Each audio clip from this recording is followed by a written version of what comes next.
Setelah kenaikan Yesus dan setelah turunnya Roh Kudus, kabar baik tentang Yesus terus tersebar dan semakin banyak orang menjadi Kristen. Namun kelompok Farisi tidak suka akan hal itu. Mereka menuduh para rasul menyebarkan ajaran yang sesat.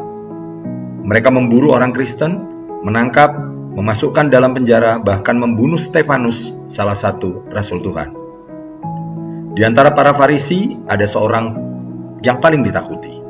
Namanya Saulus dari Tarsus, seorang pemuda dari suku Benyamin yang sejak kecil belajar hukum Taurat dengan tekun. Saulus sangat membenci orang Kristen dan menganggap orang Kristen sebagai orang sesat. Ia dikenal sebagai pemburu orang Kristen. Ia memburu dan menangkapi orang Kristen, laki-laki maupun perempuan, memasukkan mereka ke penjara. Saulus menganggap dengan memburu orang Kristen, ia telah melayani Allah. Karena perburuan yang hebat, orang Kristen terus menyebar ke seluruh penjuru dunia. Salah satu tempat pelarian orang Kristen adalah Damaskus. Saulus minta kepada para imam Farisi untuk diberi pasukan dan kuasa memburu orang Kristen ke Damaskus. Dengan kuasa penuh dari imam Farisi, Saulus bersama pasukannya pergi ke Damaskus. Saat mereka sudah dekat dengan kota Damaskus, sinar yang sangat terang menerangi Saulus. Demikian terangnya sinar itu membuat Saulus rebah ke tanah. Saat itu terdengarlah suara, "Saulus, Saulus, mengapa engkau menganiaya aku?" "Siapakah engkau, Tuhan?" "Akulah Yesus yang kau aniaya itu. Bangunlah dan pergilah ke dalam kota. Di sana akan dikatakan kepadamu apa yang harus kau perbuat." Semua rombongan yang bersamanya mendengar suara itu, namun tidak melihat apa-apa. Saulus bangkit, membuka matanya, dan tidak dapat melihat apa-apa. Ia buta.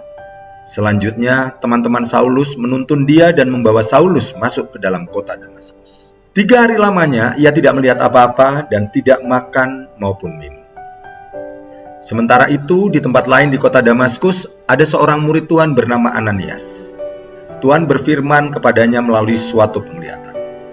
"Ananias," jawabnya. "Ini aku, Tuhan." Firman Tuhan, "Pergilah ke jalan yang bernama Jalan Lurus, dan carilah di rumah Yudas, seorang bernama Saulus dari Tarsus. Ia sekarang berdoa. Dalam suatu penglihatan, ia melihat bahwa seorang yang bernama Ananias masuk ke kamarnya dan menumpangkan tangannya ke atasnya, sehingga ia dapat melihat lagi."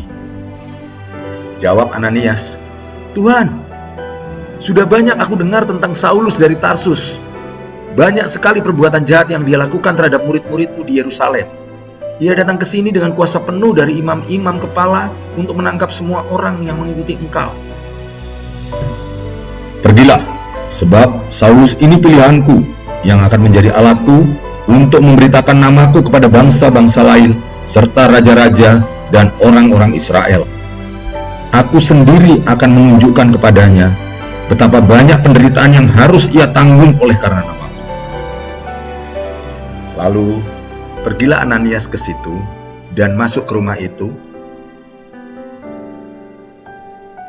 Yang menumpangkan tangannya di atas Saulus, katanya, "Saulus, saudaraku, Tuhan Yesus yang telah menampakkan diri kepadamu, Tuhan Yesus juga yang menyuruh aku datang kepadamu, supaya engkau dapat melihat lagi dan penuh dengan Roh Kudus." Dan seketika itu juga ada sesuatu seperti selaput terlepas dari mata Saulus, sehingga Saulus dapat melihat lagi. Ia bangun, dan setelah itu Saulus pun dibaptis. Selanjutnya, Saulus tinggal bersama murid-murid Yesus di Damaskus. Saulus juga pergi ke rumah-rumah ibadah dan memberitakan tentang Yesus Anak Allah.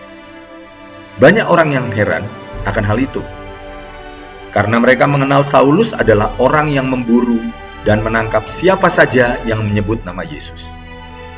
Imam-imam Yahudi di sana juga dibuat heran.